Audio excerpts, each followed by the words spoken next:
hadapan kita lah. Saya rasa inilah peluang kita untuk berdakwah, insyaAllah. Semoga Allah bantu kita, insyaAllah. Kita buka pada soalan terakhir.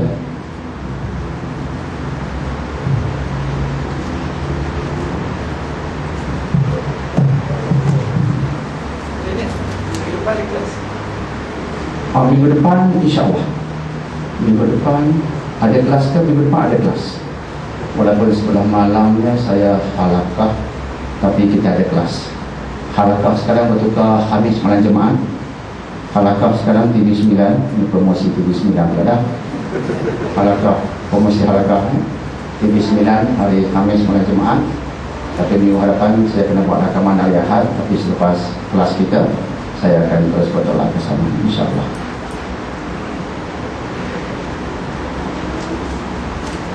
Soalan terakhir untuk petang ini, ada soalan yang sangat panjang, nak saya jawab sambil ringkas saja. Saya ada kemusykilan mengenai kejadian banjir yang melanda kaum yang engkar di zaman Nabi Nuh. Saya ingin bertanya, banjir tersebut melanda seluruh bumi ataupun dia hanya menutupi sebahagian bumi? Saya harus mengatakan ada dua pandangan di sini. Tapi andai kata kita membaca buku hasil kajian Harun Yahya, buku hasil kajian Syekh Harun Yahya, buku beliau yang terkenal berdasarkan research, berdasarkan kajian bertajuk Perished Nations, iaitu negara ataupun kumpulan manusia yang hancur musnah, dimusnahkan Allah. Lebih kurang itulah maksudnya Perished Nations. Dan salah satu babnya menceritakan tentang kaum Nabi Nuh dan banjir.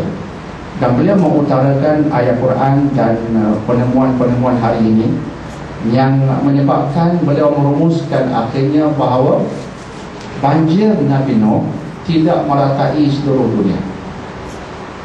Berdasarkan antaranya nas yang mengatakan Allah mengutus rasul-rasul sebelum Nabi Muhammad hanya pada kelompok tertentu saja. Hanya kepada Nabi Muhammad SAW Allah mengutus baginda rahmatan lil alamin. Lil alamin hanya khusus untuk Nabi Muhammad SAW. Maksudnya bagi seluruh alam. Adapun bagi rasul-rasul sebelum baginda hanya pada kelompok tertentu sahaja. Maka berdasarkan dalil-dalil seumpama ini, Syekh Harun Yahya merumuskan banjir ke atas kaum Nabi Nuh hanya tertumpu pada kaum Nabi Nuh. Sebab Nabi Nuh tak diutus untuk seluruh alam. Dan Harun Yahya berpandukan beberapa kajian merumuskan banjir itu berlaku di lembah Mesopotamia.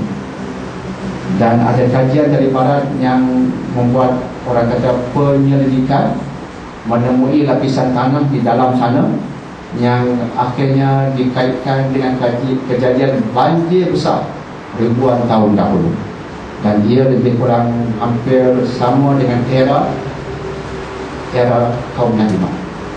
Jadi itu rumusan Harun Yahya yang boleh kita iktibarkan di sini. Harun Yahya mengatakan banjir Nabi Nuh tidak berlaku di seluruh dunia sebab Nabi Nuh diutus hanya untuk kelompoknya sahaja, kaumnya sahaja.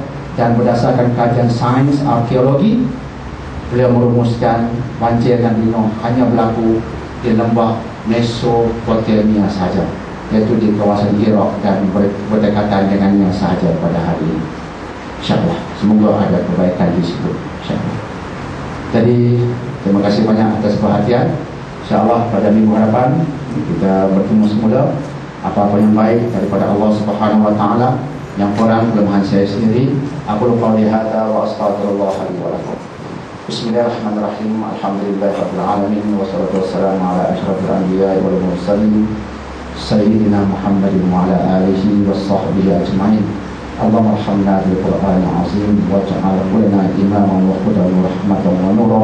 Allahumma dhakkirna minhu ma nasina wa 'allimna minhu ma jahilna warzuqna tilawatahu ana al-lail wa ana an-nahar bi rahmatika ya arhamar rahimin. Rabbana atina fid dunya hasanatan wa fil akhirati hasanatan wa qina adzabannar. Wa sallallahu ala sayyidina Muhammadin wa ala alihi wa sahbihi wa sallam. Walhamdulillahi rabbil alamin. Subhanakallahumma bihamdika asyhadu an la ilaha illa anta astaghfiruka wa atubu ilaik. Subhanakallahumma bihamdika asyhadu an la ilaha illa anta astaghfiruka wa atubu ilaik. Subhanakallahumma bihamdik asyhadu an la ilaha illa anta astaghfiruka wa atubu ilaik. Bismillahirrahmanirrahim. Wal 'asri innal insana lafi khusr illa alladziina aamanu wa 'amilus shalihati wa tawassaw bil haqqi wa tawassaw bis sabr. Wassalamualaikum warahmatullahi wabarakatuh.